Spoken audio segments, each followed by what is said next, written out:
Саламатсыңар, урматтуу көрөрмандар. Мен атым Эгинбаев Берик. Мен Кыргыз Республикасынын ашпозчулар ассоциациясынын президенти болом. Бүгүн биз жаш балдарга 2 жашка чейин берилүүчү тамакты жасайбыз. Кошумча тамак болуп эсептелет. Бул күрүчтөн жасалган ботко ашкабак менен кошулат. Анда баштайбыз. Ашкабакты биз сүт менен, суу менен кошуп бышырып алабыз өзүнчө. Андан кийин биз күрүчтү сууга бышырабыз. Сууга бышырып атканда туз кошобуз. 20 мүнөттөй бышырабыз. Күрүч бышкандан кийин сүт кошуп туруп, дагы бир аз ашкабакты кошуп аралаштырабыз.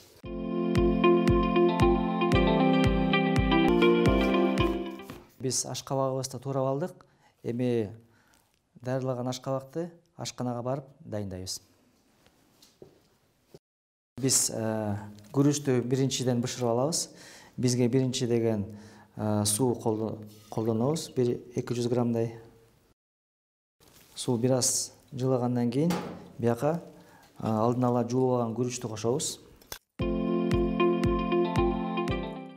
Күрүчтү кошкондон кийин буну 15-20 мүнөт бышырабыз. Күрүч жакшы бышыш керек. Бир аз туздан кошобуз. Биздин күрүчүбүз бышкыча, биз ашкабакты ошондой эле өзүнчө бышырабыз. Буга биз деген 50% суу колдонобуз, 50% сүт колдонобуз.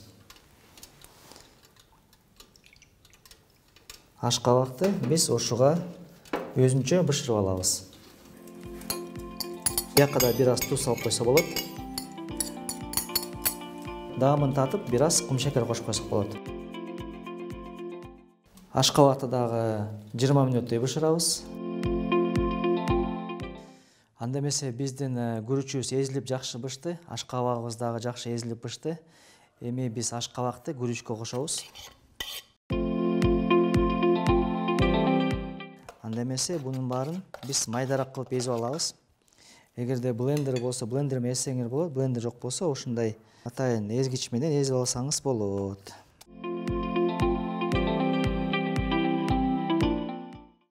Эң пайдалуу кошумча тамак.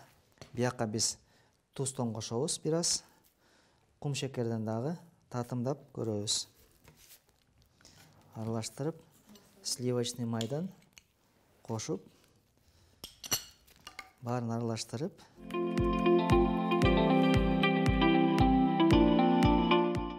мына биздин боткобуз дайын болду. Бул боткобуз 12 айдан 2 жашка чейин даярдалган тамак. Биздин экинчи тамактын, кошумча тамактын рецепт бул тефтели болот. Бияка биз эт колдонобуз. Биякта майдаланган эт, андан кийин күрүч колдонобуз. Күрүчтү болсо биз алдын ала бир жарым бышкыча дайындайбыз, 20 мүнөттөй. Андан кийин бияка отдельно соуска бизге сабиз кетет, помидор кетет. Помидор жок болсо томат паста жарым кашык кошуп койсо болот. Чеснок кетет, май кетет, соль, перец, анан жумуртка кетет. Анда эмесе баштайбыз. Биринчи биз этти салып алабыз. Фаршка биз пияз колдонобуз. Пиязды аябай ичке туураш керек, же болбосо мясорубка болсо мясорубканы өткөрсөк болот.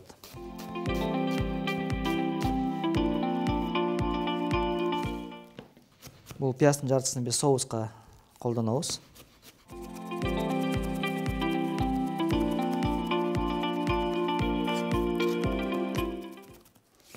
Пиязды майда турагандан кийин фаршка кошобуз. Бияка чеснок дагы турайбыз. Чесноктун жартысын колдонсок болот.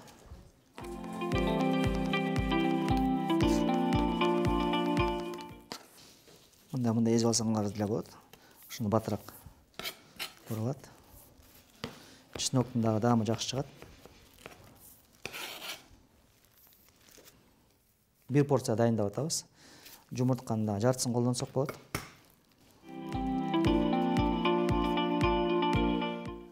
Баарын кошкондон кийин аралаштырабыз.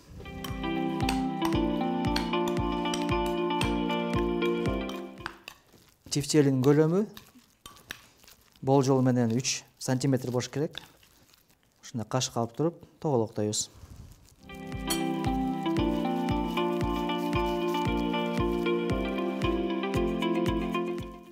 Көлөмү грек жаңгагынан бир аз чоңураак болот.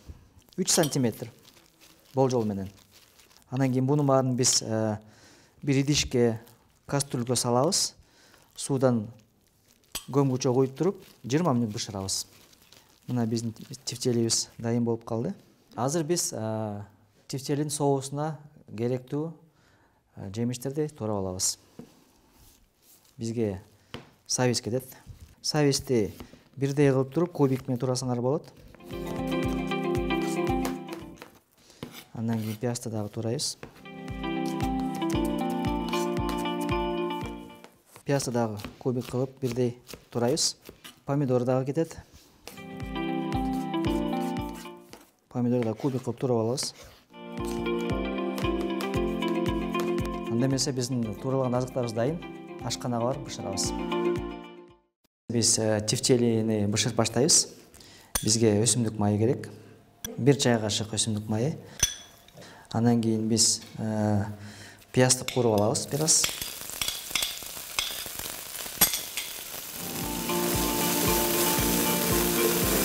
Бир аз пиязды кууруп алгандан кийин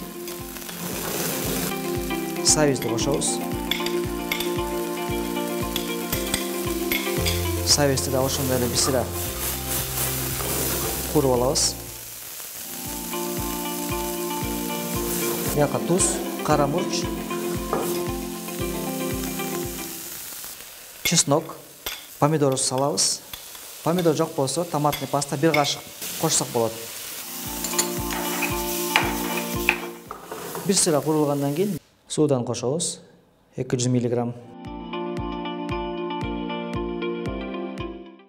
Бир аз кайнап баштагандан кийин эле биз тефтелиди салабыз. Тефтели салгандан кийин крышканы жаап, отту бастатабыз. Бастаткандан кийин 15-20 мүнөт бышырабыз. Мына эмесе биздин суубуз кайнады. Суубуз кайнагандан кийин биз тефтелиди салабыз. Тефтелиди салабыз. Сиз соус кызыл болуш үчүн помидорду көбүрөөк кошсоңор болот, же болбосо томат пастаны кошосуңар. Мына эмесе биздин тефтелибиз 15-20 мүнөттө бышат. Биздин 12 айдан 2 жашка чейин жаш балдарга жасаган тамагыбыз дайын. Мына тефтелибиз дайын болду. Уже соус да дайын болот. Соустун ортосуна куюп койсо болот. Андан кийин момундай свежий помидор менен кооздоп койсок дагы болот. Бул тамак менен өзүңүз деле тамактансаңыз болот. Атайын биз көбүрөөк кылып жасадык. Бул балага дагы, энеге да аябай пайдалуу тамак болуп эсептелет.